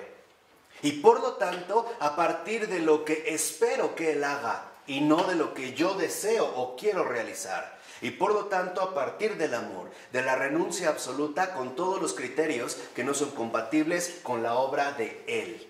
Esta es, digamos, como en este sentido, la parte fundamental. Por eso dice, en ese sentido... Cuando dice la obra permanece, ¿está hablando de después de la muerte o cómo? Sí, claro. A ver, ¿puedes El juicio, explicar sí, esto es lo que vamos ahorita. Nos dice, bueno, esto es lo que permanece, porque estos cimientos no son puestos por el hombre mismo. Estos cimientos vienen de Dios, porque el hombre no es amor, Dios es amor. Y la esperanza no viene del hombre, viene de aquel que no lo defrauda. Y la fe no viene del hombre, sino que viene de permanecer fiel a aquel al que le he tomado la palabra. O en este sentido, al que he decidido precisamente seguir. Dice, toda la persona empírica del cristiano ha de estar tejida de fe, esperanza y amor. Y la misma sociedad cristiana debe constituir la tríada materializada de las virtudes. La fe, la esperanza y ¿qué? El amor. Por ejemplo, ¿Cuántas veces no hemos escuchado que alguien dice que es católico, pero solo habla de lo que ve?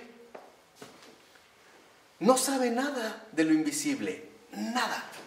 Y lo único que llega a decir de lo invisible es pura tontería, sacado de sus propios criterios inventados o extraídos, quién sabe de dónde, pero llevando un camino distinto. ¿Cuánta gente no se dice católica y en realidad en lugar de edificar sobre la esperanza, siempre más bien está edificando sobre sus propios intereses y conveniencias? Siempre calculando las ganancias que va a obtener a partir de su propia disposición de vida. Por no hablar ya de cuántos se dicen católicos y en realidad de amor, lo único que hacen es seguir contagiando un montón de almas con el odio secreto que anida en su corazón.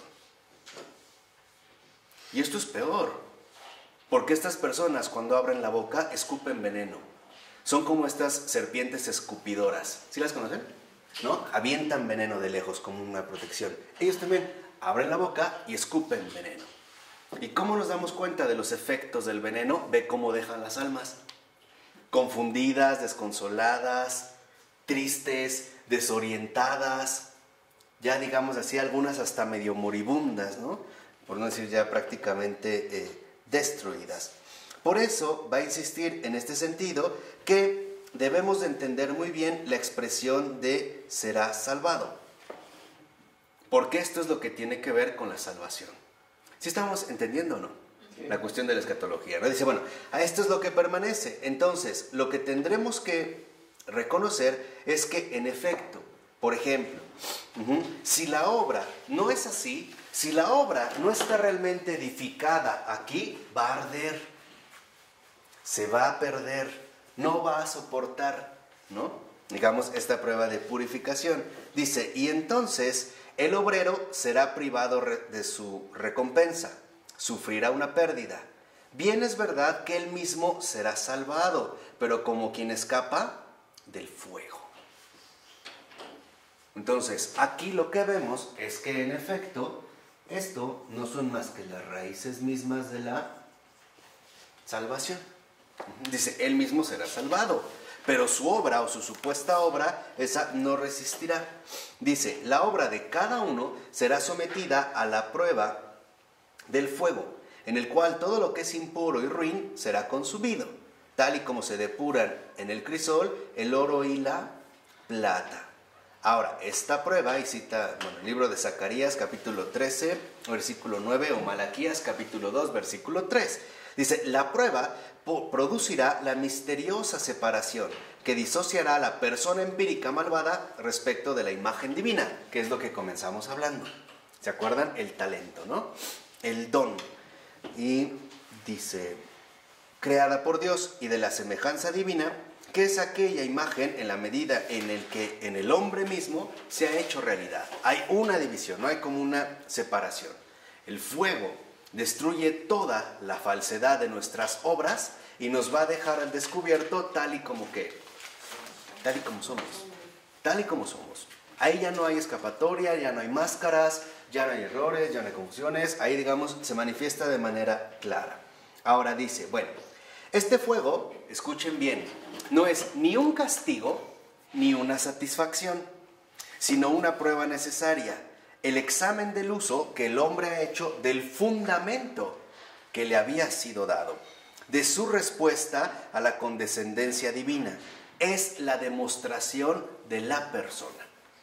Entonces, la salvación, en este sentido, va precedida por la demostración de la persona, lo que la persona realmente es.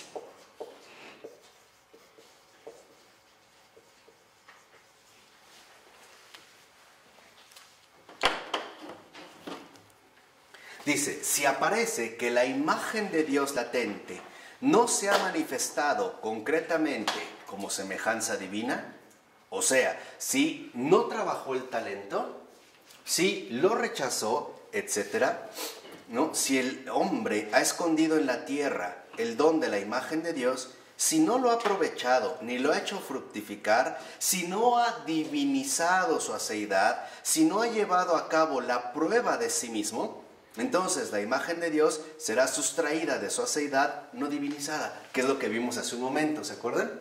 Será, digamos, extraída. ¿Y a quién le será dada? ¿No?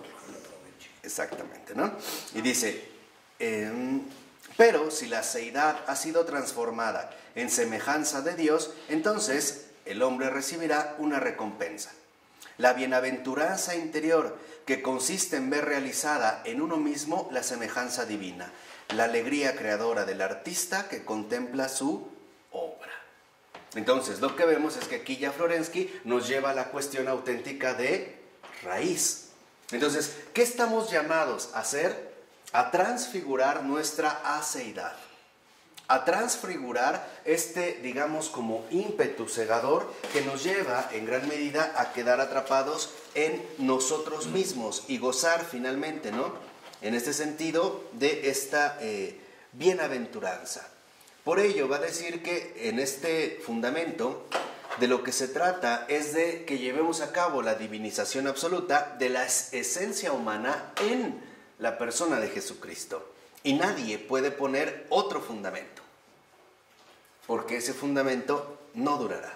Dice, pero la libertad de cada uno determina lo que es construido encima. O sea, ¿qué es lo que realmente nosotros estamos construyendo encima? Y no desde fondo, no desde, vamos a decirlo así, en la raíz.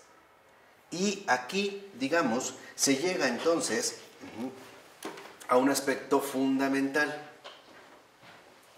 El reconocer que para convertirse en santo hay que ser santo. Escuchen esto. Y este es un aspecto bien importante que quisiera aclarar. Para convertirse en santo hay que ser santo. Este ser santo ya está dado, porque es el talento que Dios nos dio. O sea, la imagen divina. ¿Qué es entonces, en este sentido, lo que nos toca? Pasar de la pasar de la mera imagen dada a la asimilación y por lo tanto acceder a la semejanza. Es lo que va finalmente a manifestar la propia humanidad en su autenticidad. Y por lo tanto también lo que nosotros aquí vamos a ir reconociendo es que no se trata de una mera regla moral. Se trata de un verdadero trabajo interior. No es nada más de que tú te debes comportar de tal manera exterior, ni un simple modelo que hay que copiar. Por eso vean lo que dice Florensky al respecto. Dice, por ejemplo, suponiendo que es nada más una cuestión moral que hay que adoptar, como tienden a percibirlo el protestantismo, el cual finalmente no lleva a la disolución de Cristo en un esquema moral. Ah, claro, entonces Cristo pues no es más que una regla de conducta, ¿no? Me dice más o menos cómo comportarme en términos morales. O bien, fíjense, ¿ya habló del qué? ¿De qué acaba de hablar? No están pero perdidos. Tómense un café, tómense 3. Están pero perdidos, de verdad, pero perdidos, Dijo del protestantismo, cuando entonces se diluye a una mera cuestión moral. Dice, pero tampoco se trata de un modelo que solo debo copiar. Vean lo que dice Florensky. Como tiende a percibirlo el catolicismo. Y de aquí resulta el esfuerzo de la imitatio Christi, la imitación de Cristo. Expresión que efectivamente no puede ser traducida de otro modo que como imitación, o sea, una copia formal externa de Cristo. Y es cierto. Así como para los protestantes, Cristo se diluye en una mera regulación moral del comportamiento humano, para el católico, Cristo ha sido a veces asimilado como una especie de modelo exterior que debemos intentar copiar. Pero tal parece que en efecto se ha quedado en el ámbito exterior. Por eso dice, si el protestante desencializa a Cristo, el católico quiere ponerse la máscara de Cristo. Y nos duela o no, es cierto. Por eso dice, de aquí resultan después el carácter sensual de la liturgia, el dramatismo, el altar al descubierto, el altar es la escena, el liturgo es un actor, la plasticidad, la música sentimental, la mística no espiritual sino imaginativa que conduce a la estigmatización. Es digno de notar que en Oriente no se ha dado la estigmatización. Es cierto, ¿no? En Oriente no hay. Sí, por ejemplo, cuando aparecen las llagas. Si en Oriente no. En el caso de Occidente, porque también puede venir, por ejemplo, sabemos que sí hay estigmatizaciones auténticas, pero hay muchísimas falsas. Por eso dice aquí, el hecho de que exista una predisposición semejante es demostrado por las heridas que los demonios provocaban a los ascetas. Los demonios no solo eran imaginados intelectualmente, sino considerados como realmente existentes. Precisamente de aquella actitud provienen los misterios, las procesiones católicas y en general todo aquello que actúa sobre la imaginación, actuación, espectáculo y no contemplación, no oración espiritual. Y entiendan bien aquí también cómo Florensky se dirige a nuestro catolicismo. Todo se ha quedado en una especie de ritualización exterior, donde para él, por ejemplo, se puede hablar de actuación, de espectáculo, y no de auténtica contemplación, ni de auténtica oración espiritual. Dice, sobre la falsedad de la idea misma de imitar a Cristo, habla con determinación el obispo Ignate Brianchanev. Este considera el libro mismo de Tomás de Kempis como imbuido en la seducción espiritual y como sanguíneo. Es decir, como fruto no de la iluminación de la gracia en el alma, sino de la excitación orgánica del cuerpo. Aquí ya leemos mal. O sea, lo que nos dice es, cuidado, porque si nosotros quisiéramos seguir únicamente a Cristo de una manera externa por la vía de la imitación, estaríamos entonces incurriendo en un falseamiento externo. Y eso es lo que en efecto tal parece que en el catolicismo está sucediendo. ¿Cuántos de nosotros no fuimos bautizados de manera externa? ¿O cuántos de nosotros no nos acercamos como un mero espectáculo a una celebración litúrgica, sin verdadera espiritualidad, sin verdadera hondura, o vamos a decirlo abiertamente, sin verdadera vida ¿qué? Creyentes. Creyendo que entonces va a ser una especie de modelo a imitar. Pero como es un modelo tan lejano a mí, pues entonces no me resulta accesible. ¿Cuánta gente no te dice de manera bien ordinaria, ah, no, ese era un santo, Yo no, yo soy pecador, simple mortal, ese es un santo. Lo que te está diciendo es, no tiene nada que ver conmigo. Ah, entonces niegas que tienes esta imagen de Dios. No tiene nada que ver contigo. Nada, es un inhumano, no es un monstruo, es una cosa que por ahí está finalmente también muy rara, ¿no? Y por ello va a insistir en último término, perdón que me haya alargado un poco, pero es que sí prefiero ya terminar, es que habla entonces, en ese sentido, de que tenemos que entender lo siguiente. Incluso debemos reconocer que cuando se habla, por ejemplo, en este sentido, del purgatorio, tenemos que reconocer este a pesar de, no es debido a. Y aquí es donde dice, subrayo la palabra a pesar para marcar categóricamente, fíjense, la diferencia entre la visión del juicio aquí desarrollada y la doctrina católica del purgatorio, donde el hombre es salvado no a pesar del tormento de la purificación, sino gracias a él y a causa de él. Y esto para mí es justo una de las cosas que explica, ¿no?, el profundo dolorismo que al menos en Occidente hemos desarrollado. Por ejemplo, en nuestra doctrina católica del purgatorio, mal entendida, y que quede claro, no estoy diciendo que no existe y que es falso, estoy diciendo es una mala comprensión, pensamos que el alma se va al purgatorio para purificarse y que en realidad es el sufrimiento que padece lo que la salva, ¿cierto o no? Bueno, entonces ¿dónde está Cristo? Esto nos ha llevado erróneamente, con el paso de los siglos, a suponer que entonces sufrimiento es sinónimo de ¿qué? No. De salvación. Entonces, en nuestra mente occidental hemos llegado a una conclusión. Claro, más sufres, más ¿qué? Más te salvas. ¿Quién les dijo? ¿Quién les dijo que es así? Así decían las abuelitas. Por eso, ¿quién dijo?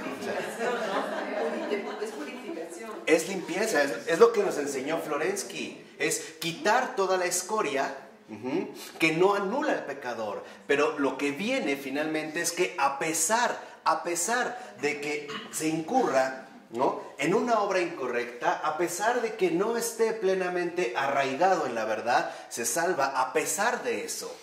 ¿Por qué? Porque la salvación es Cristo, no el dolor. Por eso vemos cómo hay desviaciones cuando habla de ciertas procesiones católicas, donde en efecto vemos gente que se puede poner unas plantas espinosas en la espalda y se va remoliendo. Y para nosotros empezamos a desviarnos del camino cuando empezamos a suponer que es el sufrimiento lo que te lleva a la salvación. Entonces, para muchos van a decir, por ejemplo, claro, es que vivir es sinónimo ¿de qué? De sufrir. Entonces, he sufrido mucho, estoy salvado. ¿Tú no has sufrido nada? Ya te jodiste. Tienes que sufrir. No es esto lo que le ha dado tanto éxito a esta ridiculez del pare de sufrir. En serio, ¿no? Todo es sufrir. Todo es sufrir. ¿Quién les dijo? ¿De dónde? ¿De dónde empezamos a hacer finalmente estas falsas asociaciones, ¿no? Por eso insiste Florensky en que no podemos nosotros seguir la representación vulgar del purgatorio católico, que algo tiene, dice, ¿no?, de carácter psicológico y que además es enteramente comprensible. La justificación por el sufrimiento y la educación por el castigo. ¿No hemos sido también formados así? ¿No es la educación del castigo? ¿La justificación por el sufrimiento? ¿La educación de que si haces esto Dios te va a castigar? No agarres una galleta, porque Dios lo ve todo y mira, ojo, Entonces es un mega inspector, ¿no? El ojo que todo lo ve. Y en realidad era tu vil egoísmo porque tú querías tragarte esa galleta cuando pudieras. No, pero Dios te va a castigar, no hagas esto. Y no empezamos a desarrollar de verdad una neurosis extrema donde llegamos a suponer que ya entonces todo es pecado. Todo está mal, todo es pecado. Entonces, no, pues ¿qué tengo que hacer? Pues sufrir, ¿no? ¿Por qué, por ejemplo, para nosotros penitencia es sufrimiento? Piénsalo. Cuando aquí hemos aprendido algo muy distinto. Penitencia no es sufrir. Penitencia es renunciar al error. Esa es la penitencia. La penitencia es renunciar a la aceidad que malvada. Si no somos más que una bola de hipócritas fariseos. ¿No le reclamaban a Jesús que comía y que bebía? ¿O no? Sí. Porque nos ha enseñado que la penitencia no tiene que ver con los estándares superficiales que nosotros adoptamos, sino que tiene que ver más bien con la auténtica renuncia a esa aceidad malvada. A esa, digamos, apego a el yo mismo que va en contra por completo de la auténtica vida que... ¿Quién es un santo? El que renunció a sí mismo. Y no es el que la pasó mal toda su vida. ¿Cuántas veces no has escuchado? No es que este santo, cómo sufrió. Cómo sufrió. No, hombre, qué bárbaro, 40, 50, 60 años. Vámonos al príncipe de los desolados, San Pablo de la Cruz. En el abandono, la noche oscura de San Juan. ¡Qué bruto! ¡Cuánto sufrió! ¡Cuánto sufrió! ¿Y por qué nunca hablamos, por ejemplo, de la auténtica victoria de Cristo? Cuidado, porque también Florensky nos viene a ayudar como católicos. Y nos viene nuevamente a enderezar para seguir en ese único camino que conduce a la salvación. ¿Y qué es Cristo? Porque la victoria de Cristo en este mundo consiste en liberarnos de ese sufrimiento que tanto daño nos hace, el sufrimiento de uno mismo. Cristo nos viene a liberar de nosotros mismos. Y eso, créanme, esa es una gran alegría. Por eso el Papa Francisco decía, no hay nada peor que un cristiano triste. Tú ve a veces las misas, las procesiones católicas, ¿qué cara tenemos? Tristes. No, hasta ven así como que se tocan el pecho, cantan, ¿no? Yo no sé si tienen callos, juanetes, o qué les pasa, padecen. De verdad es puro padecer, puro padecimiento, padecimiento, padecimiento, y más padecimiento, hasta que se vuelve algo realmente insoportable, ¿no? Y luego, no manches, la he pasado bien mal en mi vida, y todavía me dicen que me voy a ir al infierno. Pues es para salir, vámonos al pare de sufrir. ¿Por qué no inventamos uno que ahora no sea solo pare de sufrir, pare de infernar? Vamos a inventar un nuevo nosotros, pare de infernar, ¿no? Para todo el infierno. Si no es de lo que tanto se ha empeñado librarnos Cristo. Por eso nos dijo el Papa Francisco, quiten ya esas caras de santos de estampita. Busquen sobre todo una de Santa Ágata.